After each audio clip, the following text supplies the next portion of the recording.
মানে ওকে শান্ত হ, একটু কথাটা শোনো। না না, আমি আর কিচ্ছু শুনবো না। 1 সপ্তাহ সময় দিচ্ছি, তার মধ্যে মহারানীর মতো ওই সীতাহার আমার চাই চাই চাই। আহ, কিন্তু গিন্নি ওটার যে অনেক দাম, আমার কি আর মহারাজের মতো অত টাকা আছে বলো? এই শোনো, তোমার কি আছে আর কি নেই তা আমার খুব ভালো করে জানা আছে, বুঝলে?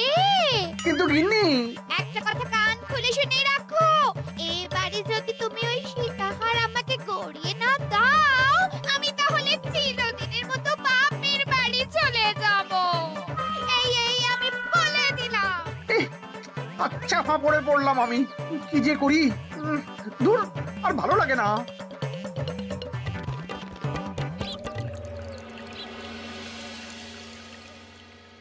আজকে তোমাদের সকলের কাছে আমার একটা প্রশ্ন আছে। বলুন মহারাজ। আচ্ছা, ধরো তোমরা যদি এ রাজ্যের লোক না হতে, অন্য কোনো রাজ্যের হতে, তাহলে তোমাদের কাছে কৃষ্ণনগর কেমন মনে হতো? মহারাজ, এক কথায় বলতে গেলে সমৃদ্ধ শক্তিশালী রাজ্য। বেশ, তা হঠাৎ এমন প্রশ্ন মহারাজ? আসলে বেশ কিছুদিন ধরেই আমি একটা কথা ভাবছিলাম।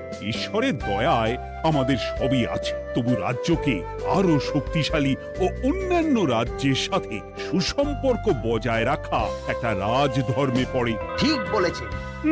ঠিক বলেছেন। বলি, তুমি কি এসব কথা কখনো ভাবো মন্ত্রী? হ্যাঁ, মানে আগে রোজ না, কিন্তু কখনো সখনো বোধহয় ভেবেছিলাম। কবে শুনি? ইয়ে, ওই তো কিছুদিন আগে, ওই সেদিন। এটা ঠিক কোন সেদিনের কথা বলছেন মন্ত্রী মশাই? যেদিন আকাশে ওই দুটো সূর্য উঠেছিল? তোমাকে সবকিছুতে ফোড়ন কাটতেই হবে না গোপাল, হ্যাঁ? কি আর করি বলুন, আপনার কষ্ট যে আর সহ্য হয় না। যাই হোক, মুদ্রা কথা হলো, এসব কথা মাথায় রেখে এখন আমাদের কিছু করা উচিত। কিন্তু কি করা উচিত সেটা আমি ঠিক বুঝতে পারছি না। এই একটা করে রসগোল্লা খাওয়ালে কেমন হয়? এই, তুমি থামবে? মহারাজ, আমার কাছে একটা উপায় আছে। 10 দিনের একটা মিলন মেলার আয়োজন করলে কেমন হয়? খুব বাজে হবে। একটা মেলা কত ঝামেলার কাজ সেটা বোঝো?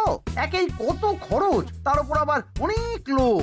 মোটেই না, এটা তো দারুণ বুদ্ধি দিয়েছো গোপাল। এমন কিছুই তো চাইছিলাম। দূর, আর সবকিছুই আমার বিপক্ষে মনে হয়। দিনটাই খারাপ, আমি বরং চুপই থাকি। তাহলে সবাই শোনো, 1 সপ্তাহ পর কৃষ্ণনগর এক বিরাট বড় মিলন মেলার আয়োজন করছে, আর তার জন্য লোকজনকে নিমন্ত্রণ করার কাজ দেখবে গোপাল। যথা আজ্ঞা মহারাজ। আর মন্ত্রী, ভালো করে শুনে রাখো, মেলা প্রাঙ্গণ সাজানো, ঠিকঠাক নিরাপত্তা, এসব তোমার দায়িত্ব।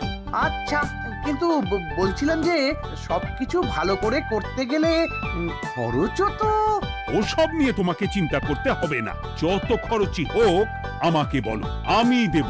আরে বাস, তো দারুণ ব্যাপার। এই ফাঁকে যদি কিছু আমারও লাভ হয়ে যায়, তাহলে গিন্নির গলার হারটার কিছু একটা করতে পারবো। বেশ, তাহলে প্রত্যেকে নিজেদের কাজ শুরু করে দাও।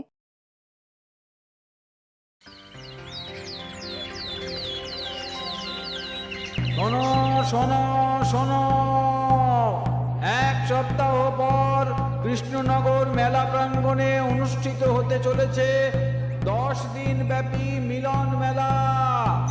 সকল গ্রামবাসীকে এই মেলায় আসার জন্য আমন্ত্রণ জানানো হচ্ছে। শোনো শোনো শোনো।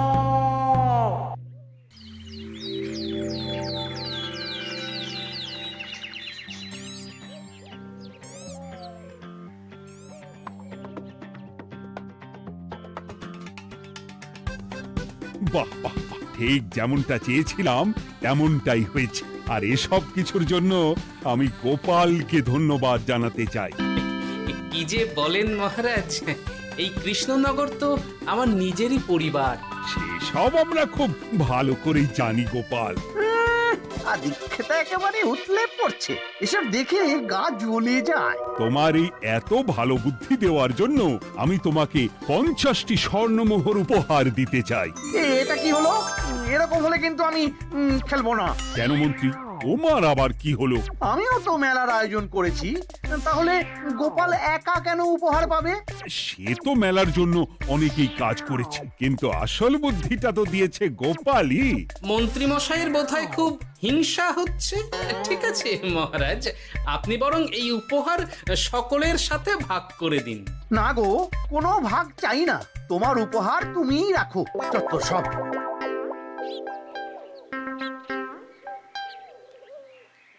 আমার কি এত খারাপ দিন এসেছে নাকি যে আমাকে গোপালের থেকে পুরস্কার নিতে হবে? অনেক হয়েছে। না না না, এবার আমাকেই কিছু ভাবতে হবে মনে হচ্ছে।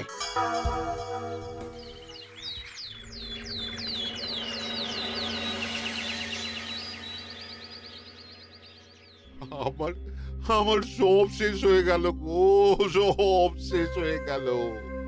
এবার এবার আমার কি হবে? মহারাজ, মহারাজ কিছু একটা করুন, মহারাজ কিছু একটা করুন। চিন্তা করো না, আমি দেখছি। যারা দোষী তারা শাস্তি পাবেই। কি শুরু হলো বলো তো হঠাৎ করে? এত বড় বড় চুরি ডাকাতি হয়ে গেল, অথচ কেউ কোনো টেরই পেল না। হ্যাঁ মহারাজ, আসলে রাতের বেলা যখন সবাই ঘুমিয়ে থাকে তখন এই চুরি ডাকাতিগুলো হয়, তাই কেউ কোনো শব্দ পায় না। ভালো করে অনুসন্ধান করো, যে বা যারা এই কাজ করছে তাদের যত তাড়াতাড়ি সম্ভব ধরে ফেলতে হবে, নইলে তো আমাদের প্রজাদের অনেক ক্ষতি হয়ে যাচ্ছে। হ্যাঁ মহারাজ, আপনি কোনো চিন্তা করবেন না। কোথায় আনন্দ করে সব প্রজারা মেলা ঘুরবে তা নয়, আবার এই উটকো ঝামেলা। একটা কথা বলছি, কিছু মনে করবেন না। আসলে এই ঝামেলার কারণ হলো গোপাল। আমি ঠিক জানতাম কোনো না কোনো ভাবে আপনি আমাকে দোষ দেবেন। সত্যি তো, এসবের সাথে গোপালের কি সম্পর্ক? ওরই তো সম্পর্ক আছে মহারাজ। মেলা শুরু হলো আর তার সাথে চুরি ডাকাতিও।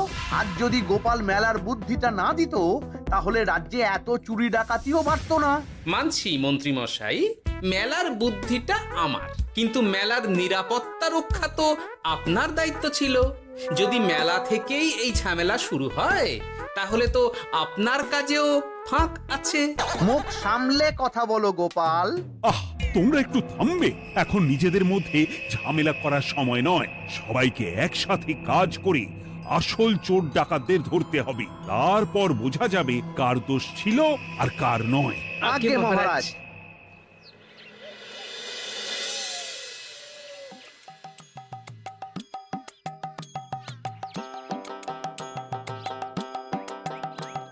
এই তো তুমি এসে গেছো। তাড়াতাড়ি মুখ হাত ধুয়ে বসো, তোমার জন্য একটা জিনিস এনেছি। বলো কি জিনিস? আরে আরে একটু অপেক্ষা করোই না, আমি আনছি। হ্যাঁ বেশ, আনো তাহলে। এই নাও, খাও। মিষ্টি দই। হ্যাঁ গো, খেয়ে দেখো তো কেমন। দারুণ সুন্দর স্বাদ তো গিন্নি। কোথা থেকে এনেছো? ভালো, মেলা থেকে এনেছি। ও জানো, বিনা পয়সায় গো। বিনা পয়সায়? তা কে দিল শুনি? আরে সুজন দইওয়ালা, বড় ভালো ছেলে। শুধু আজ নয়, ও রোজই মানুষকে ভালোবেসে না বিনা পয়সায় দই খাওয়ায়। হ্যাঁ বাবা, বেশ অবাক করা কাণ্ড। আসলে সুজনের দেশের বাড়িতে অনেক জমি জমা, গরু মোষ আছে। ও তাই বলে ওর টাকা পয়সার নাকি কোনো দরকার নেই, তাই ও বিনা পয়সায় খাওয়ায়। হ্যাঁ বুঝলাম। বাবা, খুব ঘুম পাচ্ছে এখন। ও গিন্নি, শোনো না, আমি বরং একটা ঘুম দিই এখন, বুঝলে? তুমি বরং বিকেলে আমায় একটু ডেকে দিও, ওর কাজ আছে। আচ্ছা বেশ। তোমাদের জন্য সেটাই ভালো, কারণ এমনিতেই মহারাজ চোর ডাকাত ধরার জন্য প্রহরীর ব্যবস্থা করছে পুরো রাজ্যে। না না না, সে নিয়ে আপনি চিন্তা করবেন না।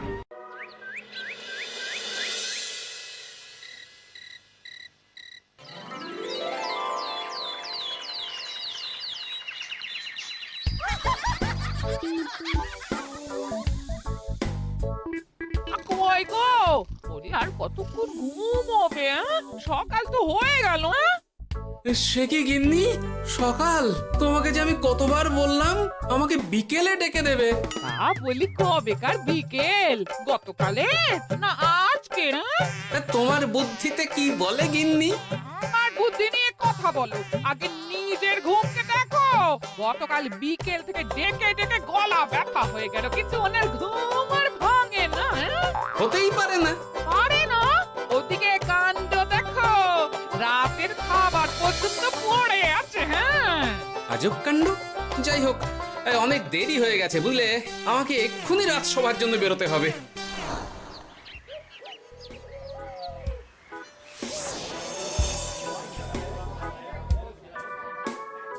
বাবা, এত ভিড় কি আছে এখানে? একটু কাছে গিয়ে দেখি তো। সত্যি সত্যি ভাই সুজন, তোমার হাতে জাদু আছে। এত সুন্দর মিষ্টি দই, এ স্বাদ ভোলার নয় ভাই। আচ্ছা, তাহলে এই হলো সুজন দইওয়ালা। ভালো মিষ্টি দই আছে, নেবে নাকি গো? পয়সা লাগবে না। জানি তো, সত্যি দারুণ স্বাদ এই দইয়ের। আমি খেয়েছি তো। তবে আজ নেব না গো, কাল এসে নিয়ে যাব। আচ্ছা আচ্ছা আচ্ছা।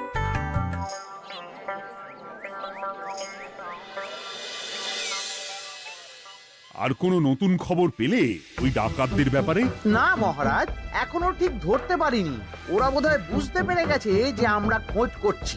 মহারাজ, আমার মাথায় একটা নতুন বুদ্ধি এলো। রাতের বেলা করে সব বাড়িতে পাহারা দেওয়া শুরু করলে কেমন হয়? সব চুরি তো রাতেই হচ্ছে। আরে, এ তো দারুণ বুদ্ধি। কিন্তু মহারাজ, আমাদের রাজ্যের প্রহরীরা রাতের বেলা কি করে পাহারা দেবে? কেন কেন, কি সমস্যা? অনেক সমস্যা আছে। তাদের শরীর খারাপ হতে পারে, তার চেয়েও বড়, রাত জেগে থাকলে দিনে তারা সকলে ঘুমোবে, তখন পুরোটাই বেকার হবে। কিচ্ছু বেকার হবে না মন্ত্রী মশাই, আমাদের প্রচুর সেনা আছে, তাদের সকলকে দায়িত্ব ভাগ করে দিলেই হয়ে যাবে। তুমি বেশি বোঝো। গোপাল তো কিছু ভুল বলেনি মন্ত্রী, আমরা পাহারা বাড়াবো। আমি আজই সব সেনাদের সাথে কথা বলছি। সেনাপতি, তুমিও এই ব্যাপারটা একটু দেখো। যথাজ্ঞা মহারাজ।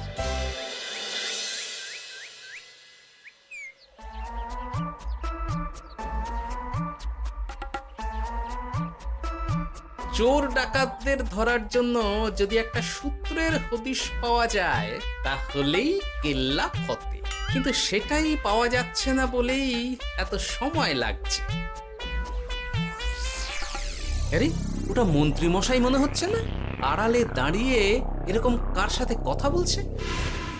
এবার আমি যা বলছি ভালো করে শোনো। আজ রাতে মেলার পিছনের দিকে যে মাঠটা আছে সেখানে চলে এসো, বাকি কথা ওখানেই হবে। এই জায়গা নিরাপদ নয়। বেশ রহস্যজনক ব্যাপার। মেলার পিছনের মাঠ বলল না? রাতে আমাকেও দেখতে হবে কি হয় সেখানে।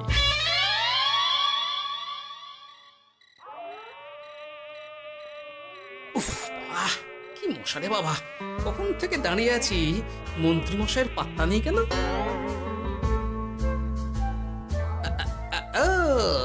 ওই তো চলে এসেছে। এই যে আমার সোনার হাটটা কই? হ্যাঁ, পই পই করে বলেছিলাম আমার ওটা চাই। আগে কি আর বলি বলুন তো, ওই হারটা আমাদের দলের প্রধানের খুব পছন্দ হয়ে গেছে, তাই কোনোভাবেই ওটা দিতে পারলাম না। কি এত বড় সাহস!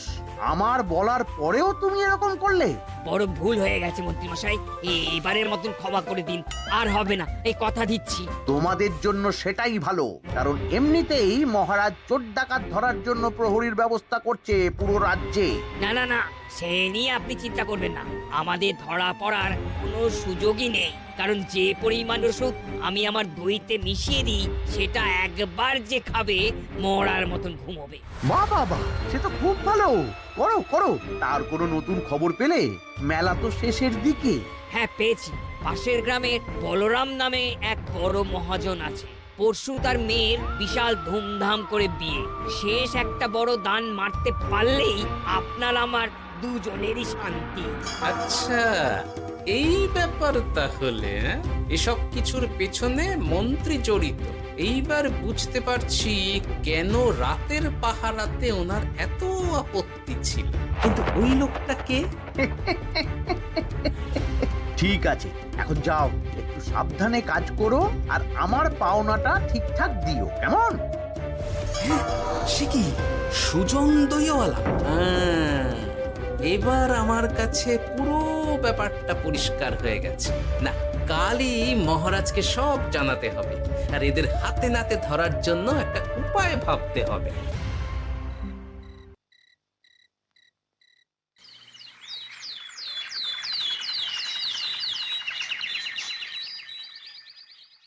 আরে এসো এসো, তোমার জন্যই তো অপেক্ষা করছিলাম। কি এমন জরুরি কথা আছে যে একান্তে দেখা করতে চাইলে? কোন মুখে বলি মহারাজ, সর্ষের মধ্যেই যখন ভূত তখন আর কি।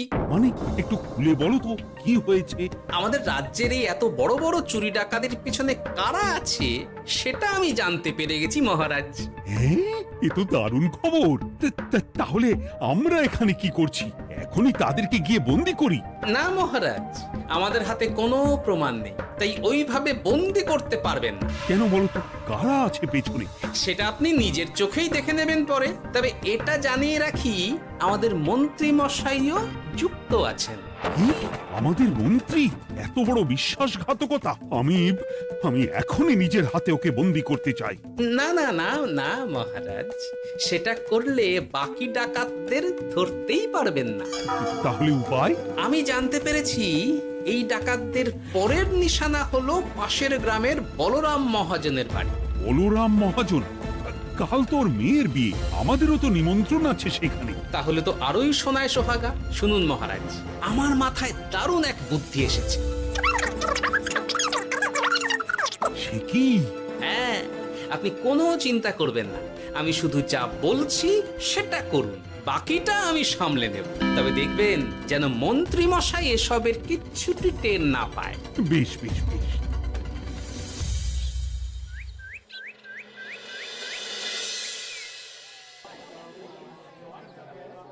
আর তো কিছুক্ষণ, এরপরেই তো সন্ধে নামবে।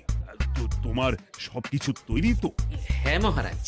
আরে মহারাজ আর গোপাল কানে কানে এত কি কথা বলছে, আমাকেও জানতে হবে সেটা। ওই যে আসছে মরকটটা, আমার আর ওকে এক মুহূর্ত সহ্য হচ্ছে না। মনে হচ্ছে গুদুম গুদুম করে ওর মাথায় গাঁটটা মারি। শান্ত হন মহারাজ, দয়া করে শান্ত হন আর একটুখানি, তারপর আপনি মন্ত্রী মশাইয়ের সাথে যা ইচ্ছে করবেন। ওর আমি বরং অন্যদিকে যাই, মুখ দেখলেই আমার মাথাটা গরম হয়ে যাচ্ছে। সেই ভালো। কি হলো ব্যাপারটা? যাই হোক, আর তো কিছুক্ষণ, তারপর আমার বিশাল লাভ হবে। বরং ততক্ষণ আমি পেট পুজো করি।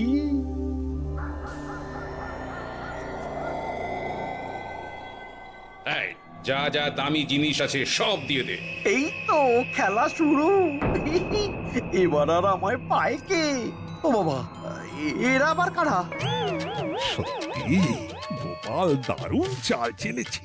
এই তোমরা এখানে কি করতে এসেছো? কেন, তোমরা যা করতে এসেছো? ডাকাতি? এমন তো কোনো কথা ছিল না। কার দলের লোক তোমরা? মন্ত্রী মশাইয়ের দলের লোক। এই রে, কি বলছে সব? কোথায় কোথায়? এই মন্ত্রী মশাই, এই কি বলছে এরা? আপনি দু নৌকোয় পা দিয়ে চলছে, আমরা থাকতে আপনি আরো এক ডাকাতের দলের লোককে ডেকেছেন। কি মন্ত্রী? শেষে কিনা তুমি? কি খেয়েছে রে, আর বোধহয় বাঁচতে পারবো না। কই, চুপ কেন? বলুন, মন্ত্রী মশাই সোনার হার ডাকাতি করে আপনাকে দেওয়ার জন্য এখানে ডেকেছেন। কি সোনার হার? আমাকেও তো একই কথা বলেছে। আপনি আমাদের থেকে খবর নিয়ে অন্য দলকে কাজ দিয়েছেন। এই না না, মিথ্যে কথা। কিসের মিথ্যে? আপনি ছাড়া তো আর কেউ জানতো না এখানের কথা। না গো, আমি শুধু তোমাদেরকেই কাজ দিয়েছি একদম শুরু থেকে। আর কোনো ডাকাতের দলকে আমি চিনি না, আমি তো নিজেই প্রথম শুনছি। মন্ত্রী, লজ্জা করে না তোমার? তুমি আমার প্রজাদের এইভাবে ঠকাচ্ছিলে। ইয়ে মানে মহারাজ, আমি আসলে। অনেক হয়েছে মন্ত্রী মশাই, আপনি ধরা পড়ে গেছেন। প্রহরী বন্দি করো সবাইকে, আর মন্ত্রীকেও। আমাকে ক্ষমা করে দিন মহারাজ, আমি ইচ্ছা করে এটা করিনি। আসলে আমার গিন্নি কদিন ধরেই মহারানীর সীতাহারের মতো দেখতে হার বায়না করেছে। তার জন্য তুমি নিজেদের লোকেদের থেকেই চুরি করবে? আর কি করব বলুন, এক সপ্তাহের মধ্যে হার না দিলে বাড়ি ছেড়ে চলে যাবে বলেছে। তাই আমি এখন আপনি যেটা করেছেন সেটা যদি আপনার গিন্নি জানতে পারে তাহলেও বাড়ি ছেড়ে চলে যাবে। শাস্তি তো তোমাকে পেতেই হবে মন্ত্রী। আয়, কে আছো? শোনো, মন্ত্রীকে মুখে কালি মাখিয়ে গাধার পিঠে বসিয়ে সারা রাজ্য ঘোরাও, এটাই ওর যোগ্য শাস্তি। আর গোপাল, তোমার বুদ্ধির প্রশংসা করতেই হয়। তোমার পুরস্কার আমি কাল রাজসভায় দেব। দূর দূর, জীবনে বিয়ে করাই ভুল হয়েছে আমার।